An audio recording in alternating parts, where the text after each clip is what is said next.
If you haven't heard of Anchor, it's the easiest way to make a podcast. Let me explain. It's free. There's some certain tools that allow you to record, edit podcasts right from your phone or your computer. Anchor will also distribute your podcast for you so you can be heard through Spotify, Apple Podcasts, and just many more. You can make money from your podcast with no minimum listenership. It's everything you need in a podcast in one single place.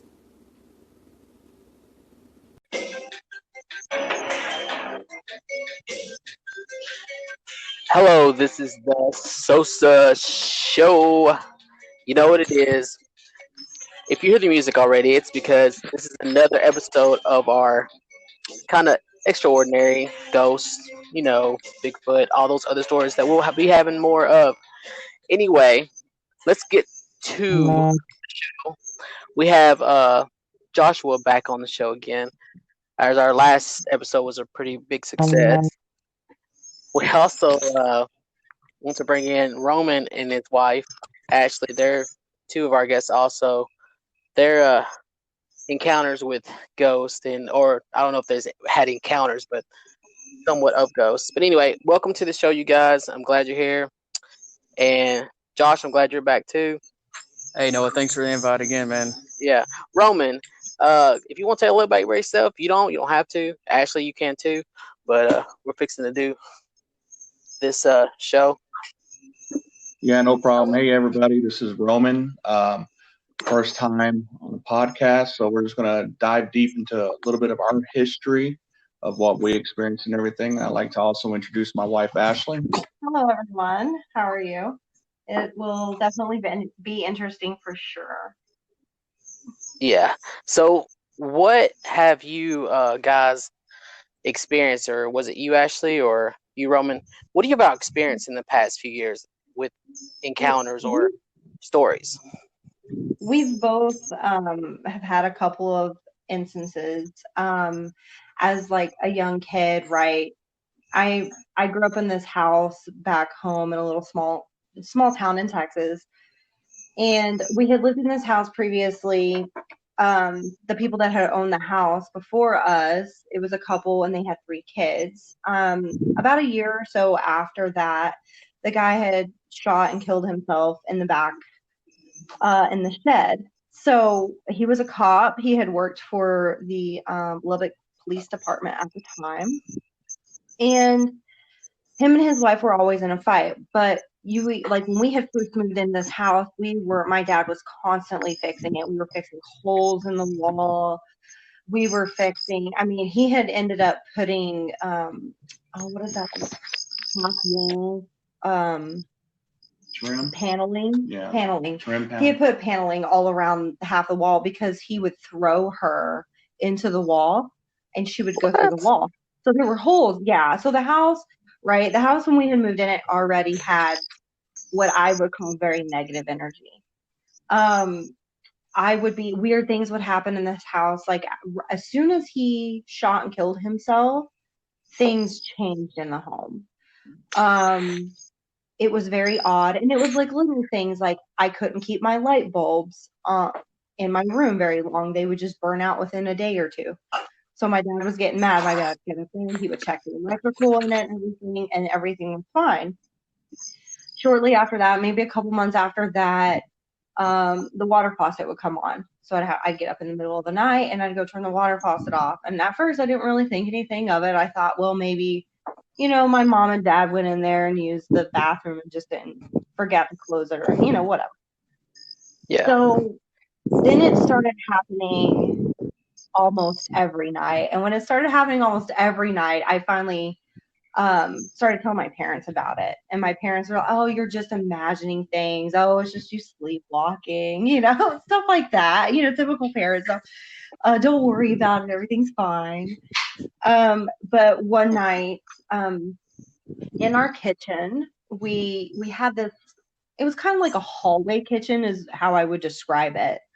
At the very end, there was a doorway. To the left went to my mom and dad's room, and then to the right went, was the garage. Yeah. the refrigerator faced towards where the garage was. So when I went to go open the refrigerator, it kind of faced towards the doorway opening. I was gonna go get something to drink, so I opened the refrigerator. My mom and dad were in the living room, not thinking anything about it. And I know this is gonna sound crazy, but maybe something out of like a sci-fi movie, or in your dreams you would dream something like this. Horror movie. Yeah, like a horror movie. Like it's not something normal at all. And it took me a long time to come out and actually tell anybody about it. But there was this long nailed green hand with like kind of hair spots all over it. But it had grabbed my arm and it pulled me back towards like my mom and dad's bedroom, and their lights weren't anything, and I didn't see anything other than that. And I was like, stop. And I like yanked my arm away. And when I did, I actually have 2 scars on my arm where it cut me. Yeah, they're still visible. Like she's showing me right now, and I can literally put my 2 fingers on the 2 scars because it's like on her right forearm in the middle of it. So, wow. initially, like, honestly, at first, I just thought it was my dad messing with me. My dad was a prankster. He pranked me my whole life. I loved it. But he was always messing with me. So at first I thought it was him. I walked backwards through the kitchen because it did scare me.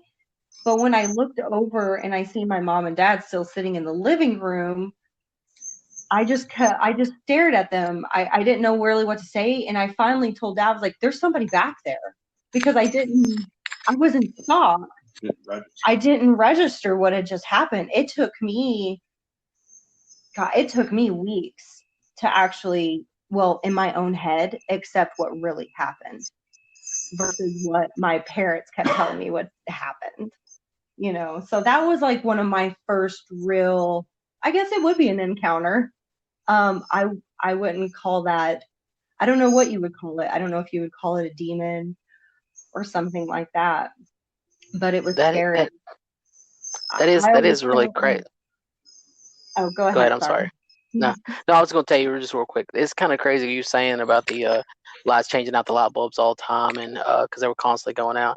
But the last house I was at, actually, though the same thing was happening, we was constantly changing the light bulbs, and these light bulbs were LED light bulbs. And, they're supposed to last a long time, and they would gradually go out. So that's kind of weird that you say that, because this is the same thing was happening at the other house. So I hope that it come over here. But yeah, go ahead. I'll continue with your story. Yeah.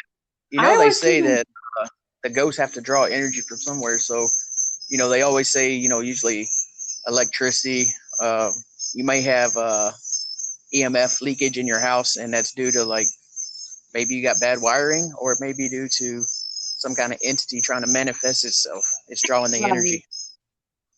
Yeah, and the house was also, this is something very interesting I found out later in my personal exploration and trying to explain what had happened to me.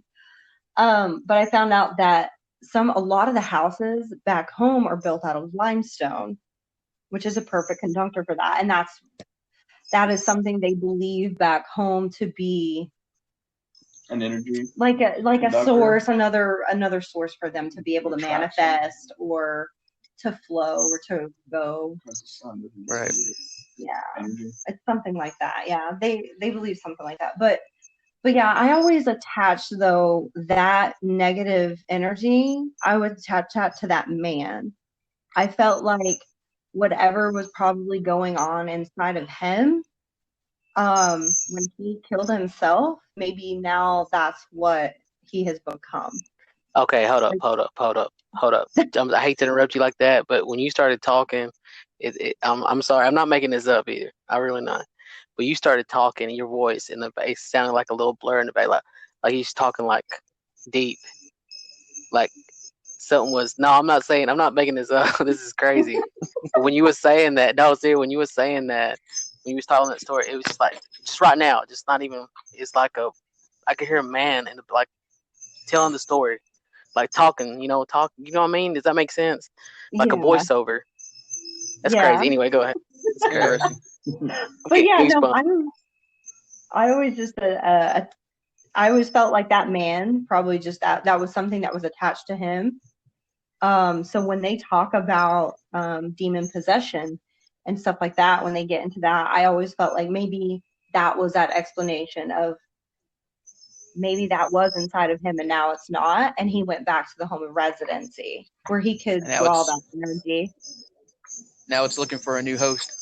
Right, exactly. Yeah, Me says I. Me says I. yeah. That house could have absorbed that negative energy, just like how you always hear those stories about, like, Gettysburg or old battlefield areas where the energy from what happened there stays there. But I've never personally got to go and see those specific areas that were talked about right there. So the one thing I don't understand about like ghosts in general is like, what do they really want? I mean, what is the purpose of staying around and haunting somebody, or what's the? I mean, because we grew up in church, and I mean, Josh, you know more about the Bible than I do, and but I don't study it much, but and I need to, but anyway, it just I don't know, it just stuns me because like, what do these ghosts really need? I mean, what do they want? I mean, I know it's energy and maybe that, but what exactly? Like, why are you bothering me? Why are you bothering my family? We didn't do nothing to you guys. I know we're on your house, but why? Well, I don't no, know. I've always heard a pretty good explanation for it. I've always heard, and I kind of believe this too, because if you die, um, you're supposed to go. The body goes to the ground. The spirit returns to God. Hmm. If there is something lingering behind, I've always heard that's not of God. God doesn't allow stuff like that to be here. That's a manifestation of maybe a demon or the evil. And sometimes they manifest as people we knew, or uh, a friendly little kid, or just somebody that you would see and you'd be like, okay, well, I feel sorry for this, so I'm going to help them. And what I mean, if they're drawing energy, they obviously need something. So if they need something, they need a host. And I've always heard it put like, the more you let them in and interact with them, you'll eventually be taken over. So it's like a demon wants a body to live in, to carry out, their havoc or whatever desire or need that they need. And that's a pretty good analogy or explanation. I mean, I can see how that works out, but you can also look at them the other side of the spectrum. They could be just operating on different wavelengths in a different dimension. True. It's true that could really happen. I I mean, mean, when you die, you move on to a realm that's Mhm. not of this earth. So that kind of does make sense. Yeah, because you ascend when you pass away. Your And if spirit everything raises. is energy, you're vibrating at a certain wavelength, right? Your energy is going on a certain vibration. So you're either more positive or negative, and maybe the low energy goes into that negative field, and that's where if you die that way, and then maybe that's where you reside in that kind of like certain plane of purgatory, to so to speak. it's just like all these movies that they make, especially The Conjuring and The Conjuring 2, which I've seen both of them and they're great. Um, and especially Annabelle, like the Annabelle story that was the creepiest thing. I mean, to have, and they still have the doll. Why don't they just go ahead and burn the doll? Like, just be done with it. Is it just going to move to another person or another, what you call another soul? Another I don't object, understand that. another item to possess. Right. Yes, yeah, that's what I'm talking about. Yeah.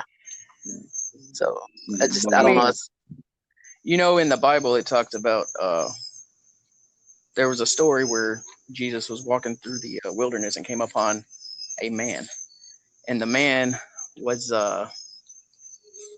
he was having issues. He was kind of possessed.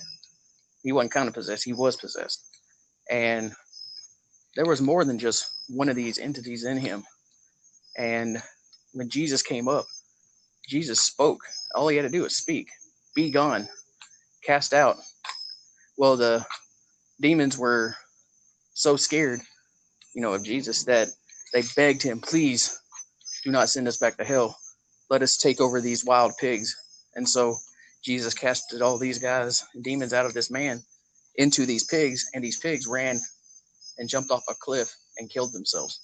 So it's like they want life. They want some way to be connected with the living. Maybe that's how they reascend. Yeah, that's true. It's So many just different possibilities. Yeah, we never, I mean, it depends on your belief. If you believe the Bible, then you believe it this way. If you believe in science, then you believe it this way. You know, we don't really know. It goes on off of what your faith and your belief is.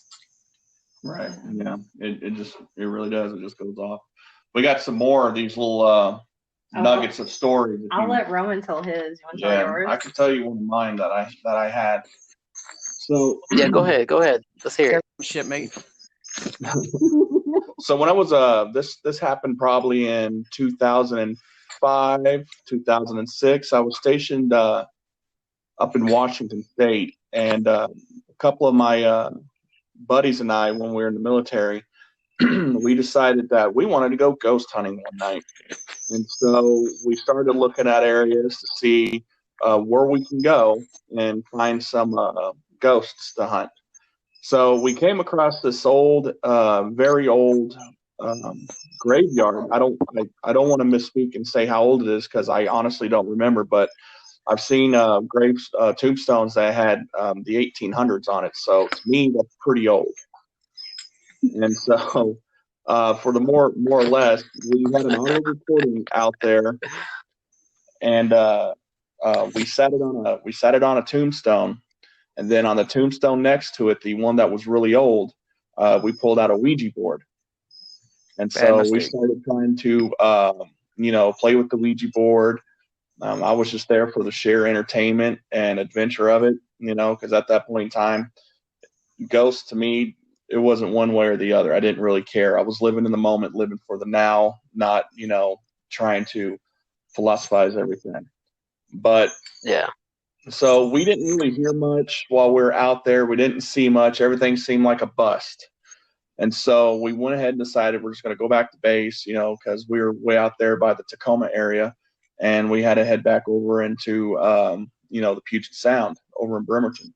So we got back and everything, and I went back to my barracks and crashed out. Well, the next day, it was Sunday. They called me and they told me, hey, man, you need to come over and check this out.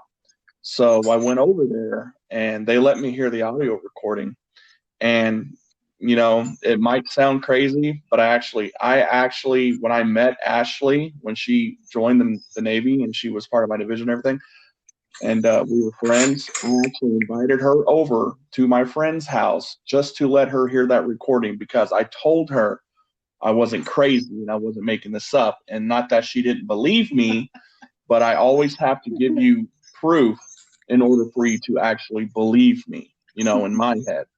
So what it was, Seeing's believing, or in y'all's case, hearing.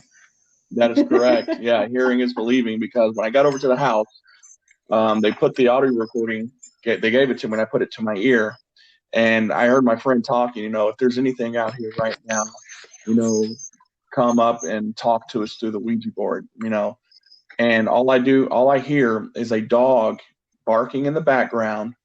A car drove by out on the highway, and next thing you know, I heard, I don't even know how to explain this. It was a witch.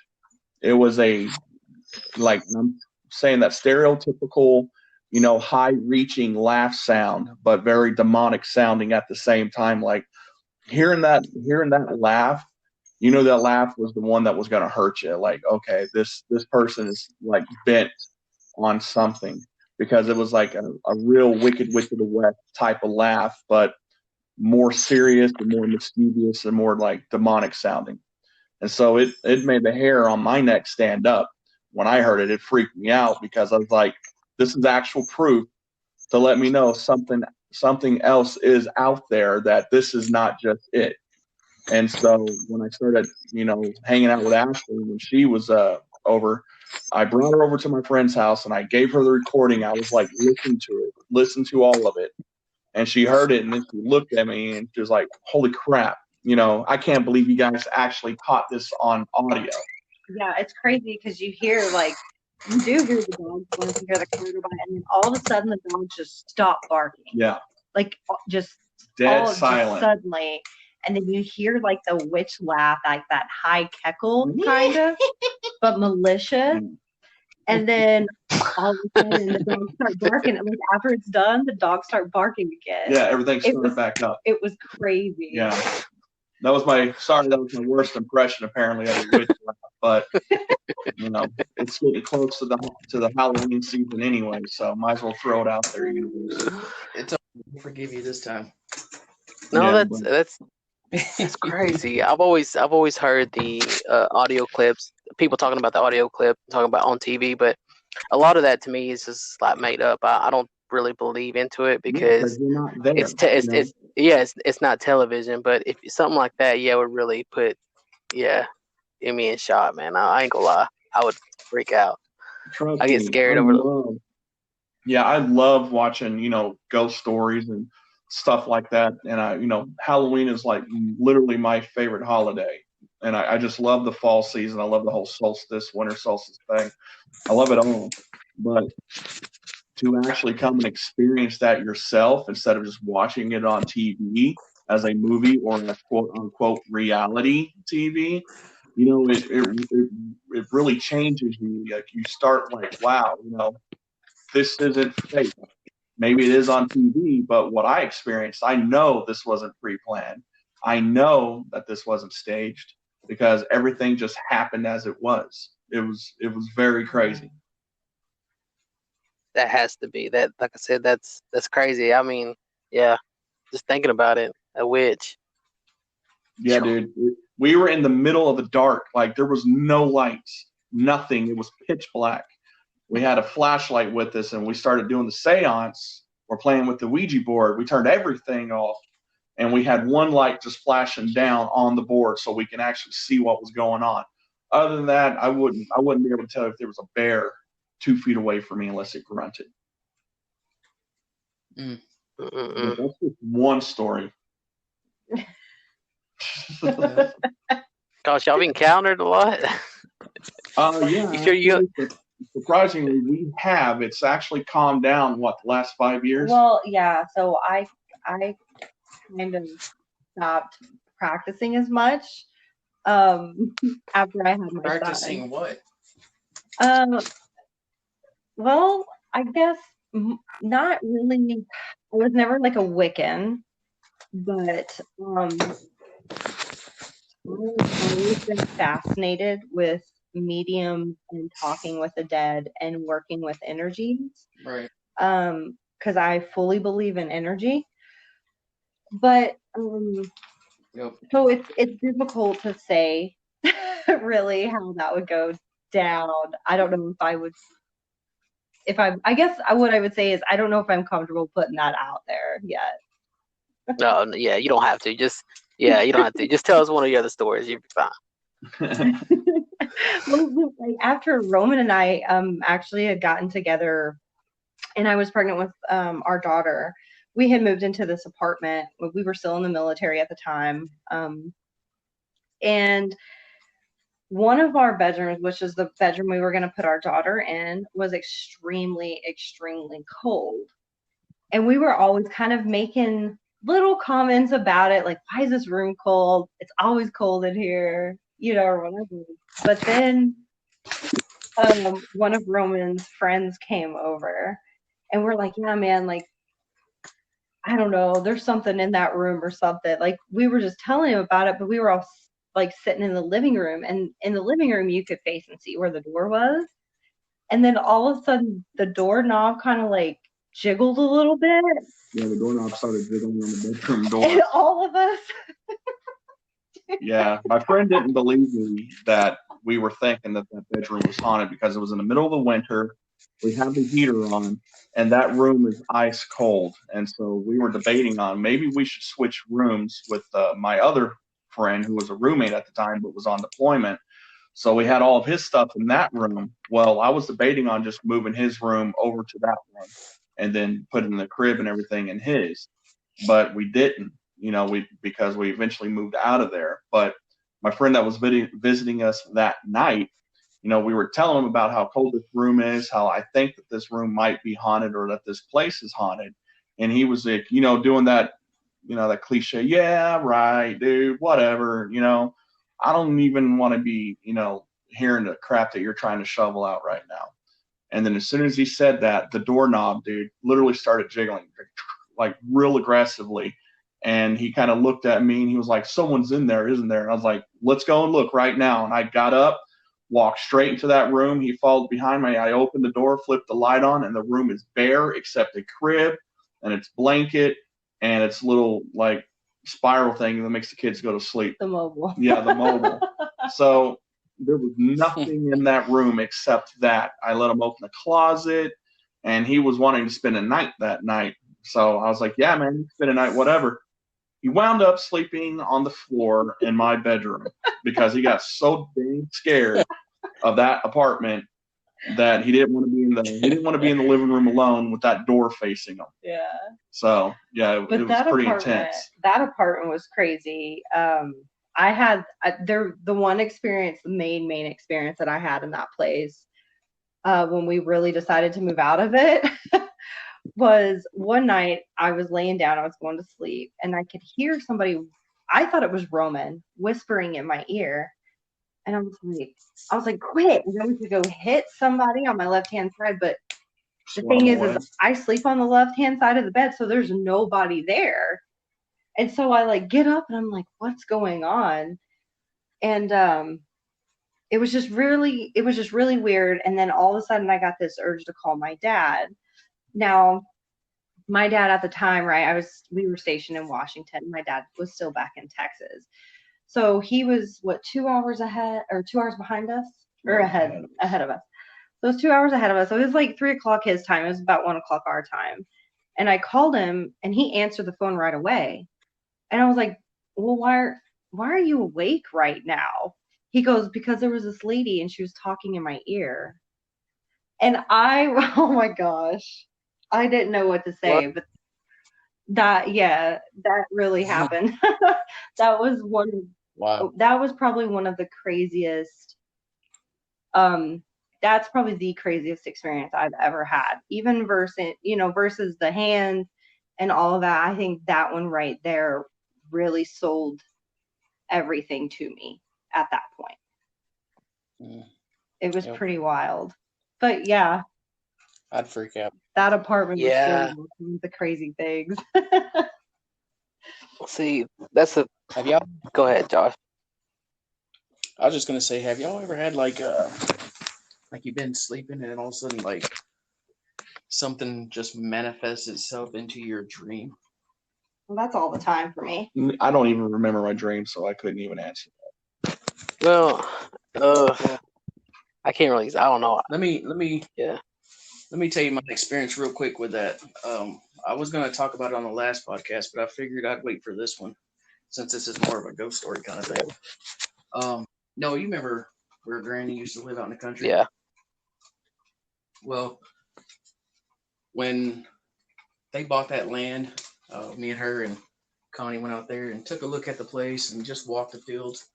It was real nice. And then we had the trailer put in and we finally got everything situated and moved into it.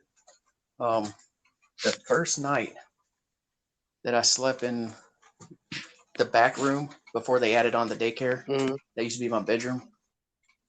First night I slept in there, went to sleep, and there was a thunderstorm. And Tennessee, lightning and thunder is real crazy there. So I'm sleeping, and the next thing I know is like in my dream, my mom calls me from California because I just moved back to Tennessee with my grandma. And I go to my grandma's room and talking on the phone. And Granny's like, hey, your mom's on the phone, come here. And I go in there, talk to her. And she's asking me, she's like, oh, how's it being there in Tennessee? And, how is it going at your granny's? And I'm like, everything's great. Everything's going good. All except for the old Indian lady. My mom's like, what do you mean? I was like, well, she's mean and she's always trying to get me. And as soon as I said that, in my dream, all I heard was this stomping, like somebody was running through the house. And you know what it sounds like for someone to run on hardwood floors. It's freaking loud. Yeah. Yeah. Well, I saw from my grandma's room, because you could see from my grandma's room all the way straight back through the trailer to the other end where my room was. And I saw this old Indian lady running. And she comes running through the hall. And then I'm on my grandma's bed and I'm screaming at my mom, help me, help me. She's trying to get me because this old Indian lady jumped on me and started trying to like grab me, like she was trying to get inside me or something. And I'm just kicking and screaming and trying to push her off. And, you know, I finally woke up. And it freaked me out so bad that when I finally got the nerve to get out of that bed, because I was so terrified, I was frozen with fear. I could not move, couldn't scream, couldn't do anything. It was almost like sleep paralysis. Yeah. Yeah. Well, I finally got my body to get up. I took off running through that house so fast, man. When I got to my grandma's room, I jumped from the door and flew through the air and landed in her bed right between her and my step grandfather, right in the middle of them. Woke them both up, freaked them out. They're asking me what's going on. Told them what happened. My grandma's like, okay, go ahead and make you a pallet at the end of the bed and lay on the floor. You can sleep in here at night. Well, you know how you can hear things while you're sleeping and it somehow like manifests itself into your dream? Turns out that our two cats in the house were fighting. And so they were running back and forth through the house, chasing each other. And that's when I had the dream that the lady was running and coming to get me. Well, the crazy thing is that one of my good buddies, he came over to the house. This is like about a year or so later. And we decided to go in the woods and, you know, hike around and explore. We went down in the woods, no further than maybe a mile, followed this creek all the way down. And surprisingly, we started seeing these little boards of, you know how when you go to like a national park or state park or any kind of park, they got a board that tells you what was where, what year, and what happened. Mm-hmm. Well, we started seeing these all through this area. And this area was referred to as the Upper Dry Creek area, the old county road before Smithville became Smithville. And we were walking, following the creek, and we looked up on the hill in the shadows, just trying to, you know, see the trees. And I kept seeing these little stones, and I kept looking and looking, and I started seeing more and more and more. So we walked on up there to check it out. And dude, there was a graveyard there with people buried back in the early 1800s. And we found a baby cemetery. And so when I told my grandma this, you know, my grandma always said like that whole area, you know, Smithville is known as there's a lot of Indian burial grounds everywhere. And she was telling us that she wouldn't be surprised if we were actually living on or somewhere near an Indian graveyard. And, you know, the stories you hear about them, they've always got protection and supernatural powers. And if you know, get too close to one or try to build on one, something will happen. You'll get haunted or you'll get seriously hurt.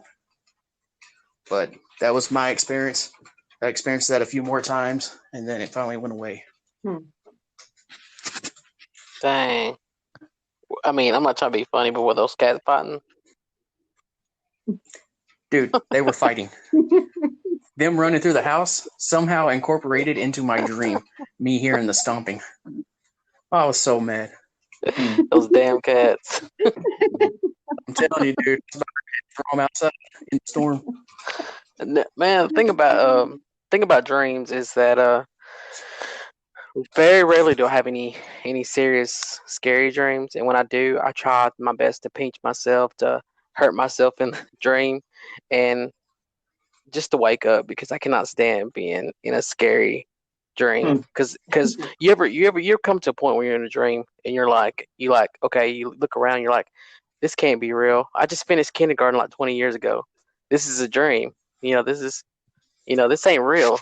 and then you start try to have fun and stuff. You realize it, but then the ones that are scary, like it takes you forever to get out. Like you pinch yourself, you realize you're in a scary dream. You realize that this isn't real. This is just your imagination, and then you try to pinch yourself, you hit yourself, and you don't wake up. You're just like that's what pisses me off. That's like it scares the shit out of me. I mean, excuse my language, but it does because you can't get out, you can't leave, you can't do nothing. But then when you're having the best dream of your life, you're only there for like 5 seconds. It seems like. Yeah. And you really, And then you yeah. forget Like, it. no, I mean, you can't have any fun. I'm just gonna say this. It's just like for instance, if you let's say okay, one time I was having a dream, and it was great. I was in a big old mansion, had women all over me, women around me, had a great, and then I realized I was like, this ain't real. This is not real. And then I realized, okay, oh man, this is a dream. So then I started, trying to interact with everybody. And right when I did try to interact with everybody, it's like, boom, you wake up and you're like, really? What's going on right now? Yeah. Or like when you're having a really good dream, you wake up and you try to force yourself to go back to sleep and get back into that I've dream. done And no matter how hard I've you try, done that. you just keep waking I've yourself done up. it twice. I've done it twice. They say if you go to sleep and you wake up automatic from a dream, you want to go back, don't move, close your eyes and go back to sleep. Like don't try to move around, just stay in the same spot and you'll go back to that dream. It's like I've you done it kind of twice. You know, continue your I've heard dream of in your head, and then as you relax and you go back in it, you can continue into the same dream. Let's say that Because again. yeah, you I've got heard to of practice. So I do that. If it's a really good dream, or I'm like, right, for instance, if I'm somewhere really pretty and tropical, because that's one of my go-to places, and if I'm having a dream like that, then if I wake up and I can feel myself waking up, if I just try to go back to sleep, continue just the random story process in my head, then it's like you can go right back into it. Like it keeps the momentum, if that makes sense. It keeps the momentum of the dream. That's a game changer. Heck yeah. I've heard of that. I've also heard, they call it like lucid Yes. dreaming, where you can where your body is actually awake and you somehow force yourself into a sleep, and then you can control the narrative of your dream instead of allowing your dream to just run rampant. I don't even remember any of my dreams, so I don't know if I dream or not because I do not remember them. I remember, like, if I do dream and I can tell that I was dreaming, the moment I wake up, I can't even tell you what it was about. They have different levels of sleep, and I can't remember if your REM sleep, where you're at the most highest part of your sleep, where you're so comfortable. REM? I don't know if that's the one where you are dreaming. I think it's where you're in the deepest. REM Yeah, sleep. REM sleep. Yeah, I think that's the one where you start dreaming, ain't it? I think that's the deepest dream or the deepest sleep you can get into. Yeah, so it's probably where you're more lucid dreams. So you're probably not getting any real rest, No. Roman. If you're not dreaming, you're not getting no sleep, bro. Well, that's when you drop some time. Is that why you wake up? I'll definitely be dreaming that way. Is that why you wake up? Hey, Ooh, you know what? Got him. You know what's really quick though, or crazy about that whole apartment situation? Mm-hmm. That apartment, actually, that section of the apartment burned down because before we moved there, that was a completely rebuilt, renovated, new owners, new everything. Oh, yeah. Because I actually went down to the manager's office one day because we had neighbors apparently upstairs stomping, having their kids jump off of stuff and landing in the floor. It wasn't like all the time, but when it happened, it was like really bad. So, I'm not one to, throw a fit. I try to keep, pretty much a good tolerance because kids are going to be kids. You can't control every aspect of them. But I went down there and told the manager this. And I was like, hey, look, I'm not trying to start an issue, but could you please let them know if they could that it's loud and if they could try to keep their kids a little more quieter, not jumping off of couches and stuff, that'd be great. And she just looked at me puzzled and she was like, "What are you talking about?" I was like, "Your neighbor's upstairs." And Ashley was sitting right next to me. I was like, "The neighbor's upstairs." She goes, "You don't have neighbors upstairs." And then I was like, "Well, I guess you better get maintenance or someone up there and check it out that someone's not squatting, because there's someone up there stomping around every now and then because we can hear it." And she was like, "Okay." So a couple of days later, she caught me in the parking lot.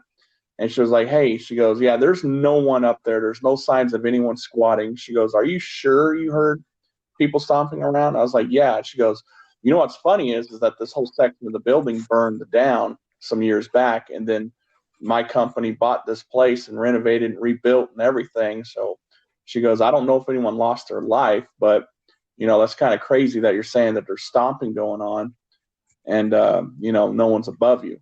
And so later down the road, fast forwarded, you know, my buddy that lived with us at that place, him and I were talking. This is I think a couple years back. Yeah. That we finally broke it to Ashley, because to me it just didn't really matter.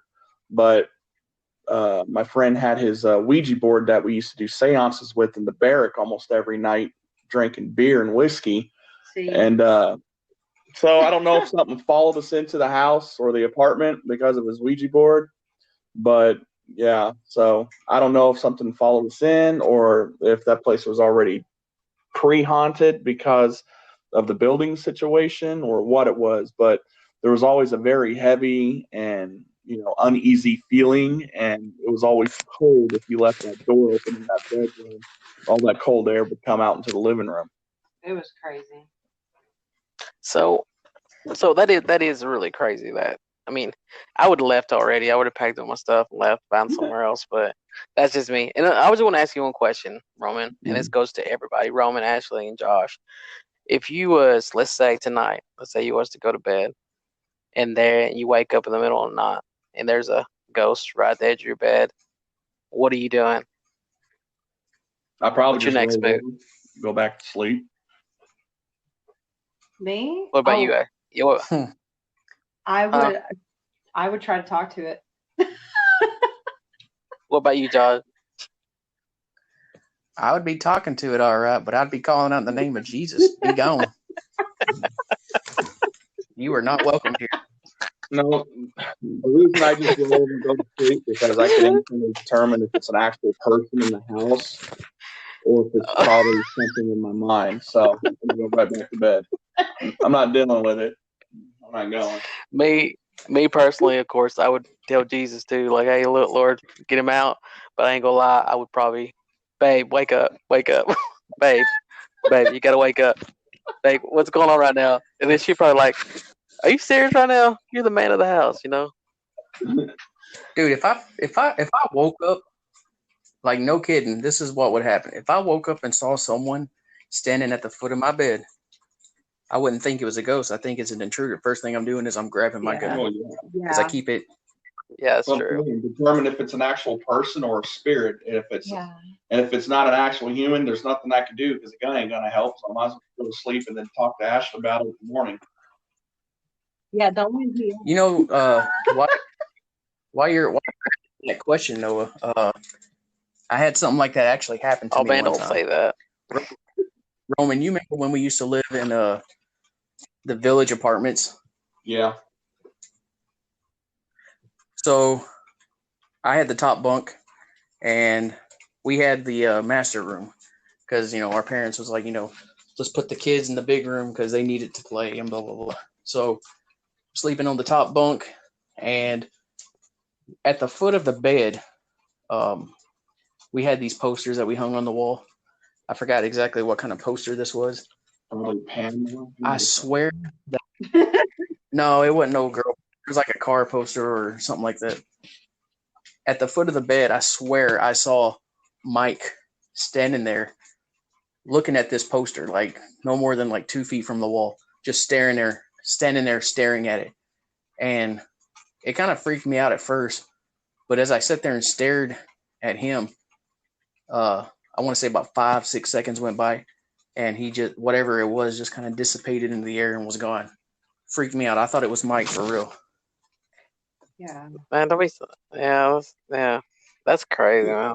This was like back in, I want to say like 1993, 94. 94.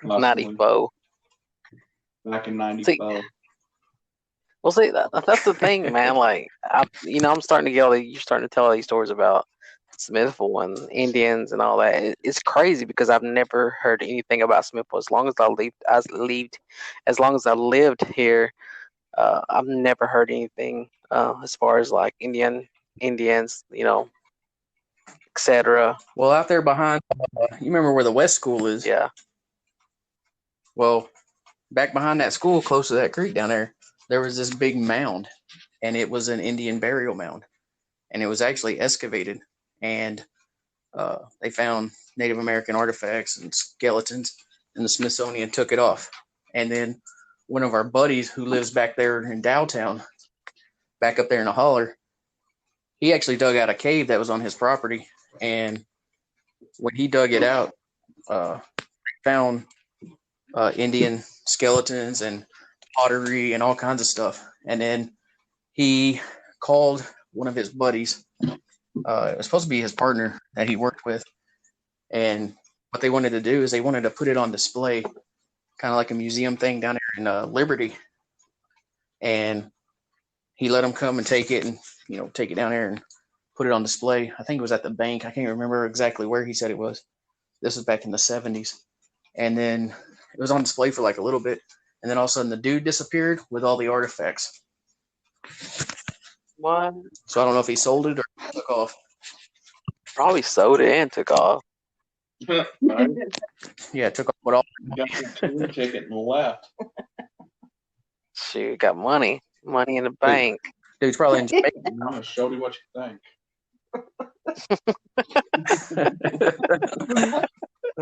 Okay, a little scrappy. Hey, no, if Dude, I've got gone enough ghost money, hunting at abandoned, broke down, tore down insane asylums with unmarked graves in a 10-acre field out in Washington State. Dude, it's so crazy. Like the insane asylum or the abandoned asylum that it was at one time. We read the history on this thing and everything, and there was one part of it that was still standing, and it was 2 stories tall. So we crawled up into the second floor of this one section of a building, and I kid you not, you still had the 1920 style bed frame sitting there with the doorway that led into the bathroom that was still enclosed with an old 1920 style tub, sink, everything, and all the paint was peeling off the wall. And it reminded me, when I seen that, it reminded me of Silent Hill, how that building looked, because it looked like it was untouched but touched by time. You know what I'm saying? Because if you just looked in that room, you wouldn't really realize that half the building is already collapsed and demolished until you turn around and see it. So it was very eerie. And we actually have photos with orbs floating around our heads as we were doing this. And it wasn't a dusty night because it was really cold outside, and it was midnight and there was no wind kicking up. So like whatever these little orbs are or whatever it was pretty crazy because it only appeared, would take doubles or triples of the pictures in the same location, same area right after each picture was taken, and there would be orbs and then there wouldn't be orbs.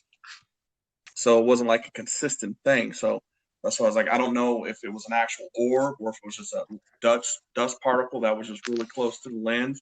But it wasn't windy. It was very cold. It was winter time. It was in the dead of night. But it was crazy going into that asylum. We even went down into the boiler room where half of it was still collapsed and rebar was everywhere. Wasn't the smartest choice in doing that, I started to especially say, with the yeah. profession that I do now. You'd never catch me in a place like that without a hard hat.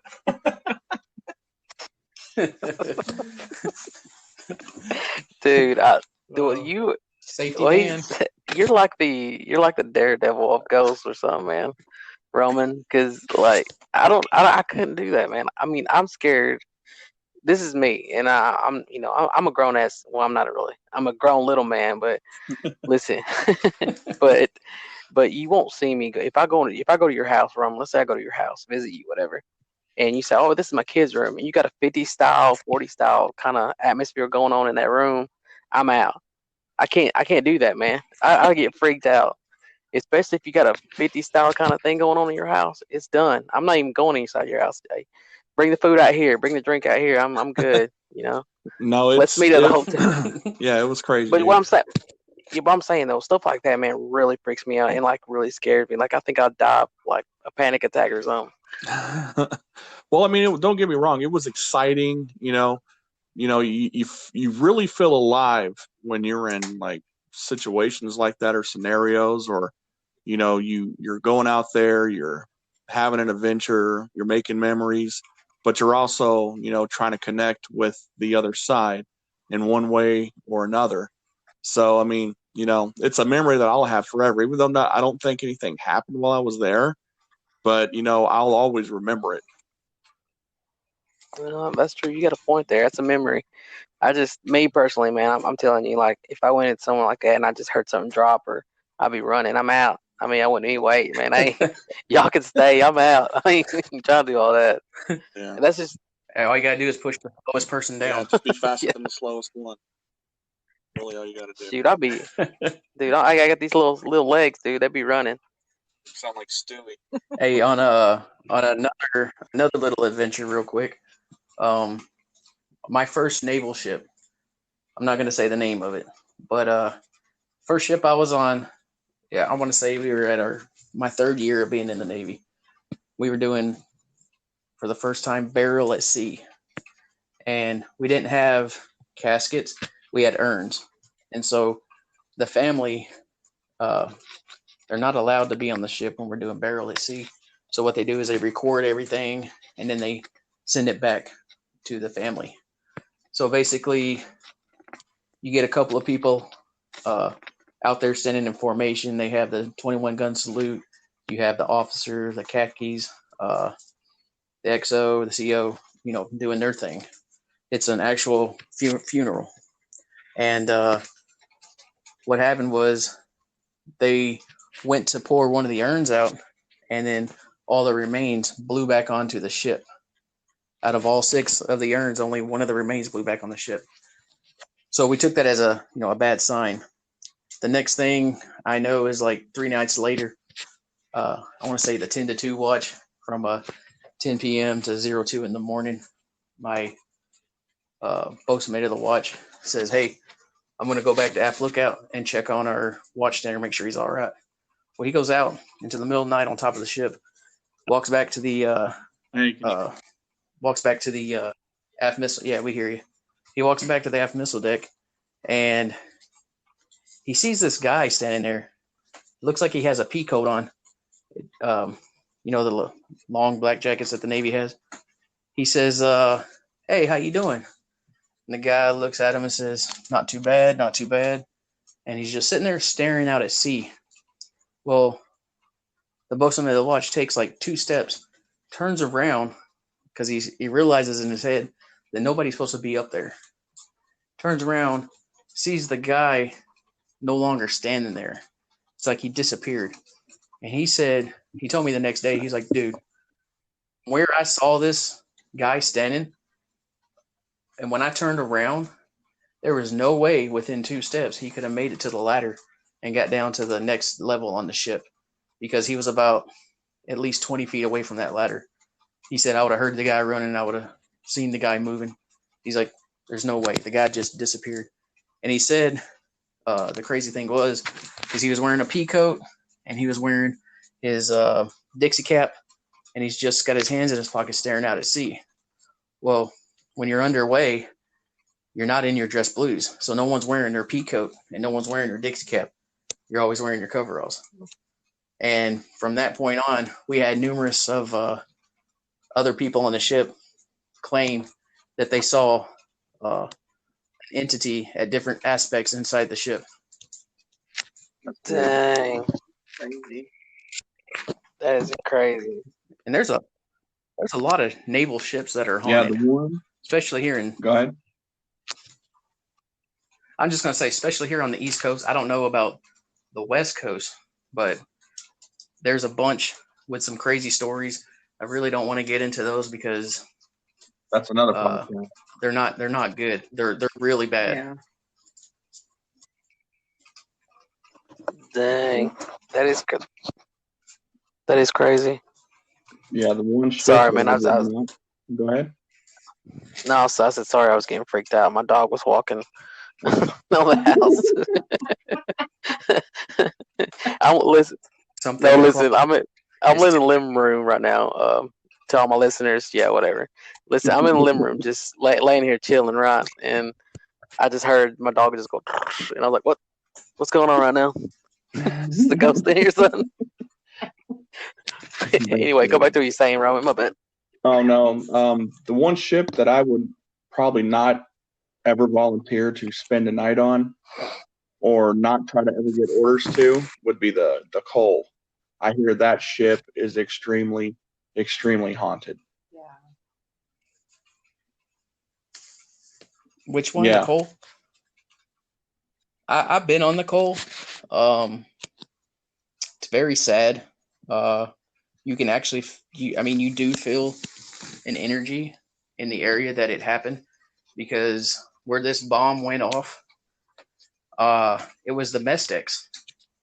It's the galley line. So whoever hit the ship, they knew exactly where to hit it and what time to hit it, because when they hit it, everybody's in the galley trying to get lunch. Yep. So I think it was 13 people that it killed, and it's very sad. And you know how when you walk, you go to Hollywood and you see the boulevard of stars. They actually have stars through the galley line. I think the people's names on it, I can't remember. I was on that ship for like a week doing a training, and on the mess decks where they paint the murals to make the ship feel more homey, and have a kind of camaraderie kind of wall to look at. The wall was dedicated to those sailors that lost their lives, and it's very sad. No one should have to die in that kind of manner. No. If it is haunted, I don't know. I didn't experience anything. I didn't live on that ship long enough to find out. But dude, it's sad. Well, the good thing about that is, go ahead. No, go ahead, buddy. No, I was gonna say that. Well, the good thing about that, Josh, though, is you only stayed a week, right? Huh. And they don't have no animals on that boat, right? Bosun mates were all animals. I just make sure. We're decades. I didn't know about those kids. They had any cats or anything. No. I'm playing, Josh. I'm playing. Nope, no cats that I I'm know playing, of. Josh. Anyway, sorry about that. I just had to put that in there. I almost got scared with my dog, so I ain't got nothing to say.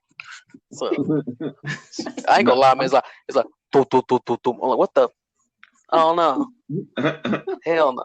I wouldn't be surprised if my brother's and Ashley's ship was haunted. That ship's been around for a while. So is there any other stories on your side, Ashley, that you've encountered besides the ones you told us earlier? Well, like Josh talking about dreams and stuff like that. I've had a lot more things happen to me, but one interesting one, since Josh brought up the dreaming, lucid dreaming. So one time we were living in this little, this house was built in what, like 1920s. The house was built in about 1920. And there was no insulation in this house, right? And it had all the old hardwood floors. It was a beautiful, beautiful home. And we were laying there one night, and I kind of dozed off, and I had this it was a really weird dream. So I dreamed that I was laying on my side looking at my closet, which was literally on my side of the bed. And it was just filled with a bunch of newspapers. And I obsessed about this dream for a while, and I finally told my friend, but my friend, her parents are the ones who own the house. So I was telling her this dream that I was like, man, I had this dream the other night, and the whole, like, everything was just filled with newspaper. Like, my whole closet was filled with newspaper. And she was like, oh my God, Ashley, like, I'm the one who stuffed everything is insulated with newspaper because they didn't put any insulation in the house. She goes, so when we did the sheetrock in the closet, I just stuffed everything with newspaper. So there was newspaper there was newspaper stuff behind the wall, behind the sheetrock in the closet, and I dreamed about it. And that house is haunted. And that house is definitely haunted. We were actually laying there one night and heard somebody walking, like footsteps on hardwood. That creaked. And it creaked too. There was no, but you heard like what? It was like 3 footsteps, walking towards the kitchen, and it creaked. And I was like, we were going to bed. Like it was like 15 minutes after we lay down, but I was still trying to go to sleep. It takes me a minute, and I was like, I thought was the only one that heard it, and I looked over. I was like, "Hey, did you hear that?" But I said it really low to see if he was asleep or not. And he was like, "Yeah, I heard that." I was like, "Oh, thank God, it's not just me." Like I know. We were told it's an old man. Yeah, we were told it was an old man. I've never seen anything, but we would hear the footsteps every now and then, and we even inspected the air conditioner to make sure that it just wasn't like, making the house creak itself. Like pressure, But the way that floor was creaking, and it sounded like boot steps that made a creaking floor sound. Yeah. And they had weight behind them. And we were told that it was an old man. And then we had Riley's old rocking horse that would neigh when you push the ear. You have to push the ear to make it neigh, because I even went up there after this the next day and checked it. And it's not motion censored or anything. You have to push the button on the ear. Well, that horse would start neighing and galloping almost every other night. Yeah. Especially when you heard the footsteps in the hallway. We were told it was an old man. Maybe the old man was a cowboy trying to ride a horse. He was ready to go. Well, nothing negative that I know of, nothing negative has ever happened while in that house. It was just we were sharing the house with an old man. Yeah, because he wasn't malicious or negative or anything like that. No jump scares. But right, like Josh, like you can feel when he's watching. Oh yeah. Or when they, they're observing you. Yeah. See, my dog is. Oh my gosh. So y'all see, I don't know. He just snorted over here. You know that they say animals have that sense. Yeah. They can kind of see. No, she's just sleeping. Okay, she's right behind me, like right at the edge in there. No, I'm talking like cats. Yeah, I got a cat too. It's over there. It's just chilling.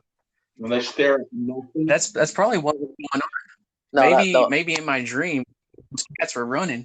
They were actually being chased by that Indian ghost. That could be true. You got some truth to that. Dude, they saw it and they took off running. Dude, but that is crazy though. Like, if you're in the middle of the night, if I'm laying in the middle of the night with my girlfriend, fiance, whatever, and we're laying there, and I hear, and then I hear that, all that. No, I'm out. Hey, go check that, babe. It took time to get used to it. I will say that much. It did take time to get used to it. So, Roman. Yeah. You got see me. I just babe, go check that real quick. I don't even go check it out because I ain't getting up. I ain't get killed. Shoot, anyway. Look here, go check it out. Your spot warm for you. Every time we hear a bump in the night, she doesn't even have to ask me because I was already up looking. Yeah. I get so paranoid at night. If I hear the slightest bump, I'm trying to analyze where did it come from and why am I hearing it now? He gets like that as he's gotten older. But back in the day, he was out. Yeah, I was out. Headphones in my ears. It's all of your safety. He's in there doing his safety ORM management while he's trying to figure out what's going on. He's trying to reduce stress and the fact of the hurt. I'll tell you, living at those old apartments down in the Apache Junction area, or out here more east in Arizona, you start hearing stuff and you hear people, and you never know what's going on. So every slight bump and movement, I'm up and I'm looking, because there's been times where you'd hear blood curdling screams outside, people getting in fights, and then you hear, like, you don't know if it's backfire of a vehicle or not, because I haven't witnessed anyone ever shoot a gun off there. But there's been times where I got to the door. Your buddy's brother the other day, remember? My buddy's brother? Yeah, he was walking down the street and they got. Oh yeah, well that's a different story, but it's up in Glendale. But other than that, I mean, dude, so sometimes I had to walk to the door strapped, be like, what is going on? Is there something that I need to be doing right now? So every time I hear a bump, dude, I'm up and I'm looking, because I don't need any of that in my life. Yeah, I heard that. Well, it's a crazy story. It's a crazy story. Of course, you guys know it's Smithville, but actually last night there was actually people going around the neighborhood, going in people's cars and trying to not vandalize, but trying to get their stuff, find the wallets and stuff like that. My neighbor actually told me yesterday about it. It was crazy. I live in a little subdivision, but so this is all in the city limits. So I don't understand. Like, I mean, and then my brother, it lives right across from me now. We actually are neighbors. But I texted him about it and said, hey, I told him, I said, hey man, you need to check your truck, because there's somebody went all through everybody's vehicles. He said, well, at least they could have cleaned my truck out if they did. And I'm like, really? but I mean, we just don't care. But like I said, stuff like that, man, it's just like, I don't know. It's crazy because you say that, because you have to be safe. I mean, any little thing that creaks and stuff like that, I get up too, man. I'm a hard sleeper though. It takes me a time to wake me up, but if I hear something, I get up and I look. And sometimes if it's just the door, like the door the other night, it creaked open just a little bit, but that's just because the springs are bad. Like not the spring, but the hinges are bad. And it opened up by itself a little like, and I woke up. I was like, I just looked at it. I was like, okay, you good? Hey, Noah, just think in your mind. Hey, those hinges are bad. It ain't nothing. Just go to bed, big. So I just closed my eyes and went back to sleep. Because I feel in my heart that if I make it more than what it is, then the energy, like you talk about the energy stuff, ain't nobody got time for that. I ain't even trying to get that energy. Nope. That's like, keep the Ouija board away from me. Oh, that's bad juju. No. I mean, so no, you just have the energy to be gone, like you kept saying. If I heard something creaking, I'd be gone. Dude, I would be gone. I ain't no plan. Shoot, No, you ain't. You energy to get up and get gone. If no, you're like, I'm going back to sleep. You just, I'd say Jesus take the wheel. Come on now. I ain't playing. Yeah, it's just like Bigfoot. Like I told you about Bigfoot last week. If I saw Bigfoot and it saw me and it started running right after me, I would not run. Go ahead and I open my arms wide and be like, come on, man, just take me. You want to eat me? You want to hit me? Go ahead. See? I ain't running because he's going to catch me. See, I'm too fat, man. I don't care. I'm not giving up. I'm going to fight. He might kill me, but at least I got my head. I get that German suplex on. I'm like, John.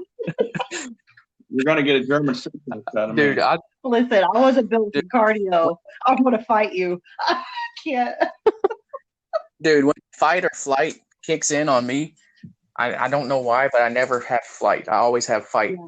When I'm scared, I'm always throwing up. Yeah. I never run. I don't know why. Well, me and the snake, I was running and I was flying, literally in the air like a gazelle. Yeah. I mean, what do you do? What? Go ahead. What? Sorry. I was gonna say, what was that, Roman? Over a snake? Dude. Not up there. For all I knew, it was a damn rattlesnake. So I was like, nope. And I see it slither. I had one chase me out there in the pasture. I told Ashley and everything. I was like, this damn snake was chasing me, and I was literally flying in the air. They call them prairie runners back home, and they actually chase rattlesnakes, so we keep them around. I was gone. Gone. It's like a side one. Yeah. Yeah. Usain Bolt didn't have nothing on me that day. That was a good run. You could have did your PRT in like 10 minutes. No. Faster than that. I was gone. Literally. I've never hit that house so fast in my life. So I mean, so what do you do if like, and it's speaking back on a ghost, but what do you do if you feel? I mean, you can't. Can you really hit a ghost? I mean, you're hitting air pretty much. But what if you do? They're choking you. Like, what if they're like they put their hand on you, like you got a real hand? What are you gonna do? I mean, I just The only thing you can do, I mean, in my opinion, is pray, dude. Yeah, you just I mean, you got to raise you rebuke 'em. your energy defense is what I would call it. shoot, because that's what freaks me out. What if one chokes me in the middle? Like I wake up and I got one on top of me just choking me, or like trying to kill me, and I'm like, bruh, just go ahead and do it. Well, if you knew how to do MMA, all you got to do is slip from the choke and get him in a rear naked choke. But it's straight air though. You just got to slip it. You got to slip it. If they have the energy to touch you, they obviously have some kind of force. You could probably, flick him in the eyeball or something. Just sweep away.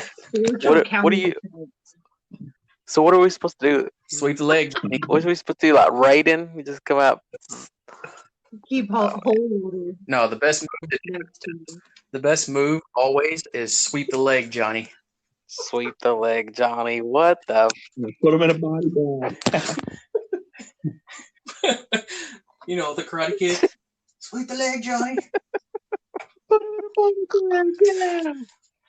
You're crazy. You're going. So, finishing up our episode, I'm gonna talk a little bit more before we head out, but just overall in general, guys. I mean, we know that ghosts to some people exist, but do you really think they could do any harm to someone?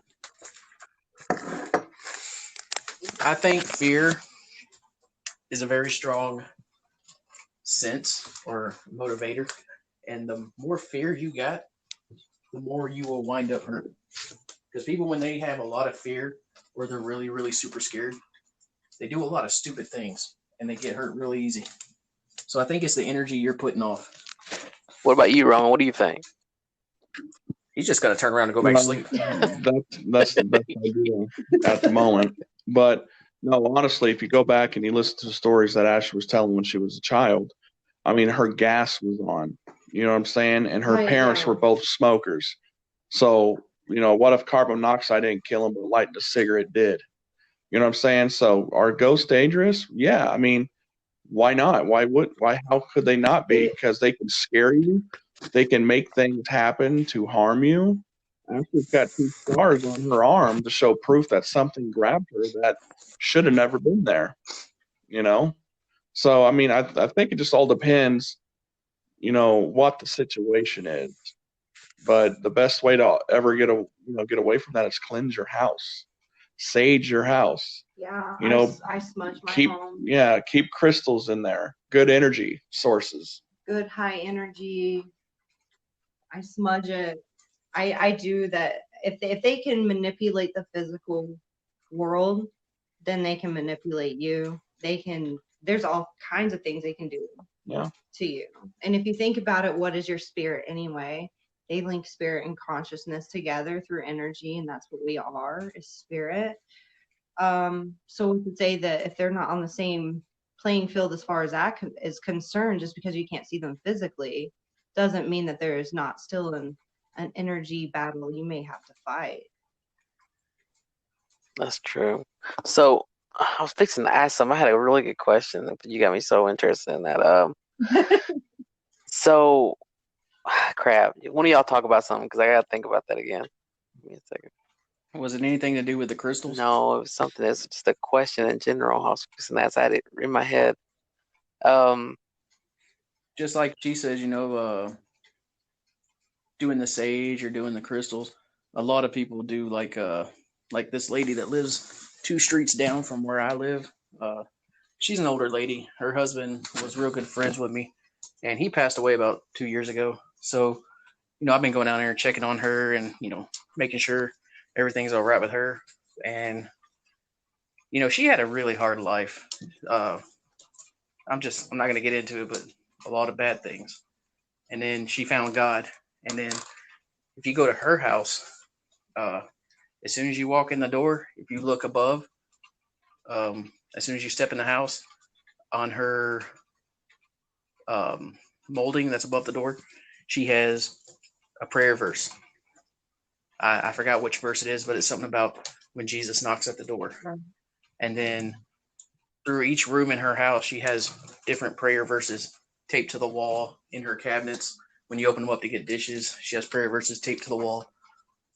And I guess she used to be Catholic, but she said that she would always anoint the door, every door to in or out of the house, and every window. She would always anoint it in holy water, pray over it, not to allow anything evil or bad to come between that barrier. Yep. My grandmother does the same thing. So, like the blood of lamb, things like that. So my grandma, she'll get lambs, and she puts lambs in her houses. She puts angels in her houses, and she puts Bibles in certain parts of her house. And she, she cleanses her house, and she does holy water. It's very interesting. It's protection. That is crazy. I got ADT, so I don't know. You better get the spiritual version. Of the day. Okay, this is what I got SIG, so we're good. I was gonna say. This is what I was thinking about. Okay, we talk about all these bad goals, but I mean, okay, I understand. I mean, I believe in Jesus. I believe in all that and what's been going on. With what happened with Jesus and God and all that. But when we die, we actually go somewhere. Okay, but what about the ones that actually die and stay back for? I know they have a cause, but I mean, I don't really believe. Well, let me rephrase this. I don't really believe there's a cause for a ghost to stay. I think if you're going to go to heaven, go to heaven. If you're going to go to hell, you go to hell. But why, when somebody dies, you see encounters where people see, oh yeah, I saw this ghost the other day, and it's so and so, and why hasn't he or she or it had gone to heaven or hell? Why is it always they stay behind? I mean, why not let them rest? What is I've never seen the purpose behind that, and which I will never understand. But do you guys, what I'm trying to tell you guys or trying to say? Yeah. Does that make any sense? Yeah. Can you give me? Well, the thing that I believe is like maybe it's not a ghost per se. I think that this is gonna sound a little Matrix, but I think energy can be so strong for if something tragic happens, it kind of leaves an energy stamp on that spot. Yeah. Now people might call it ghost. After watching these ghost shows, you really don't pick much up from them, but there are sometimes you'll get little key information that's actually really good to hear. And I heard them say that if you see a ghost and it keeps repeating the same pattern, it's just an energy stamp. Yeah. But if you see a ghost and it has intelligence behind it, like it'll do, pick up a teapot, or it'll turn off a light, or it'll keep doing something different, then that's an intelligence haunting. Mm-hmm. But if it's just something repeating itself, it was an energy force that was so strong and maybe bad what happened that it's just an energy stamp in that one spot that'll always repeat itself. Because energy is, you never can truly really get rid of energy. True. So what is y'all's take on it, Roman and Ashley? I believe in pretty much the same thing, but I will tell you something very interesting. So my dad passed whenever I was like 22, and my dad passed, so like 10 years ago. And he would always tell me, he's like, Ashley, everyone that's ever died is still here.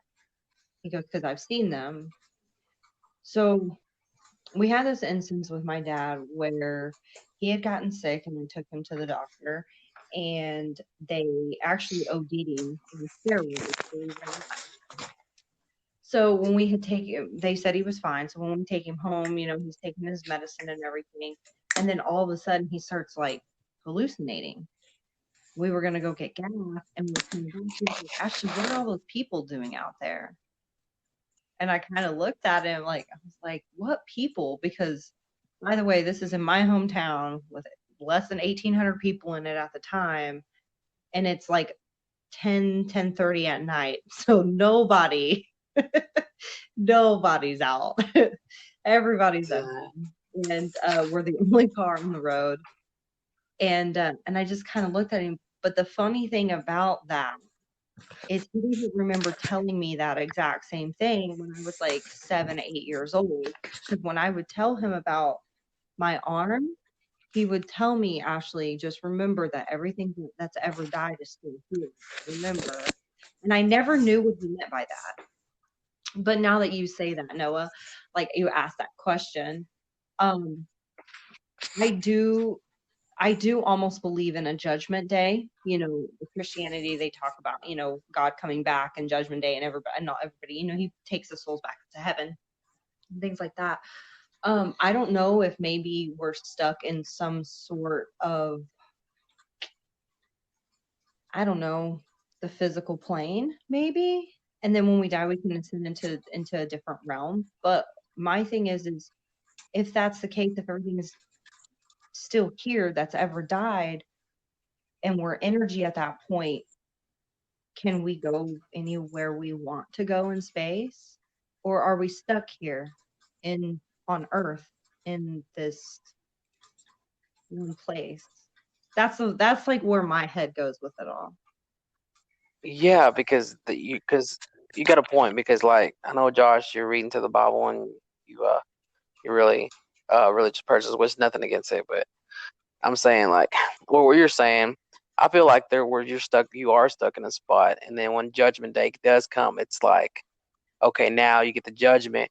I don't think you necessarily go straight to heaven. Like, hey, I think I'm 50-50. I kind of think you do, and I kind of think you don't. My other 50 is like, are we stuck in that one little bubble until Judgment Day comes, and then he judges everybody here that's alive, and then the ones that are still there, the energy that's still here, do you still judge them? It's weird. It's a weird concept, but that's the way my mind works. I'm kind of in the same bubble. Yeah. Before my mom died, me and her used to have, I know Roman had them too, but me and Mom would have some deep conversations. And my mom believed that when you die, your body will die. Your body is pretty much a kind of like a prison cell. And once you pass away, your soul is actually set free. And she would always tell me, she's like, you know what? If it comes a day and I die, you ain't gonna have to worry about my ghost because I'm gonna be going everywhere, see the things that I've always wanted to see, and I'm gonna travel out into the stars and see, all the stuff that is out there. And I mean, she firmly believed that. So I never had any. I do feel my mom every once in a while, like a good feeling, not like she's here or you know whatever, but I know she's not here. I know she's out doing whatever she wanted to do. But when my grandfather died, it was crazy because my mom was in California, my grandpa was in Tennessee. He died at the VA hospital, and my mom told me the story that her dad came to her house in California and walked through the sliding glass door and started shaking her on her shoulder, trying to wake her up. And my mom woke up and she was freaked out. And she said that not even 5 minutes later, she got a phone call from the VA center down there in Tennessee, and they were calling to tell her what she already knew. So she would tell us that she actually saw my grandpa's spirit come to her, and it came to her a couple times.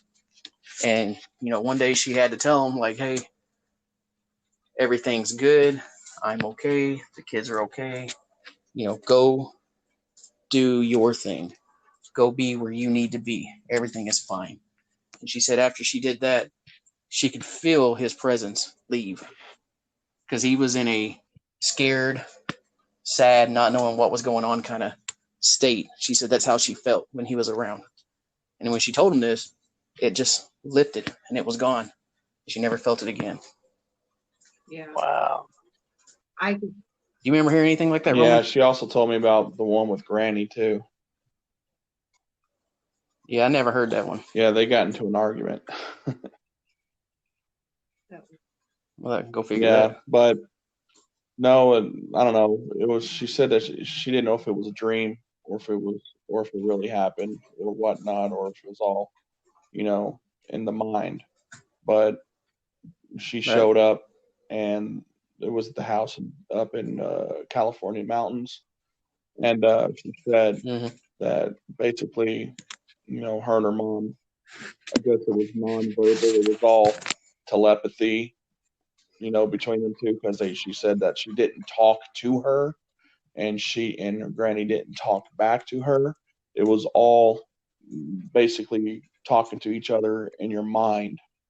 And basically, mom and her, I don't remember what it was over, but I guess they got into an argument or whatnot.